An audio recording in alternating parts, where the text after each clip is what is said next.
क्या युवा अवस्था में मन का भटकना और वासना की और खिंचाव ही आज के बहुत सारे युवा की समस्या है?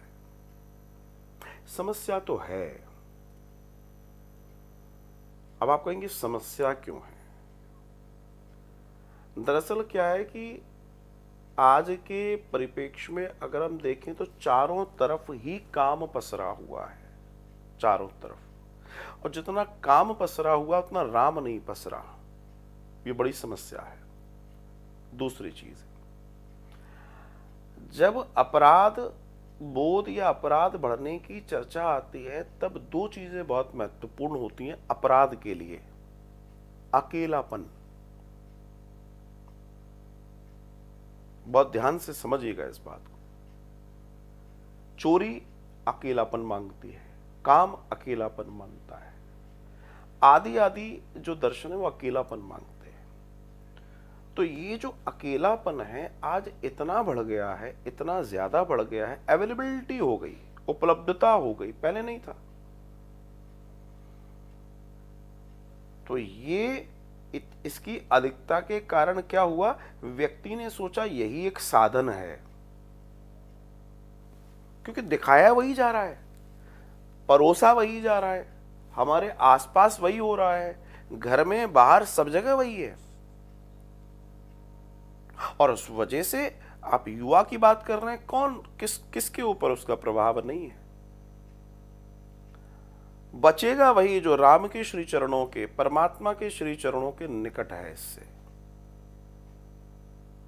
और इसमें कोई दो राय नहीं है। आपने कहा कि आज के युवाओं की समस्या है ये समस्या, और आपने युवा लिख दिया, मैं तो कहता हूं लगभग लोगों की समस्या है, किसकी समस्या नहीं है।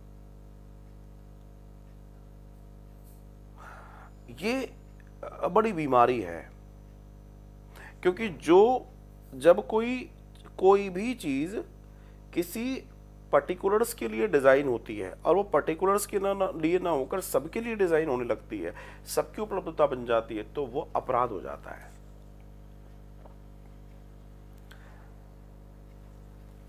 संस्कारों की मजबूती समाप्त हो रही है, संस्कृति की मजबूती समाप्त हो रही है, भय समाप्त हो रहा है। और जब भय समाप्त हो रहा है और पैसा बढ़ रहा है, समझिएगा मेरी बात को, भय समाप्त हो रहा है और पैसा बढ़ रहा है। जब भय नहीं होता और पैसा बढ़ता है तो उसका दुरुपयोग जरूर होता है,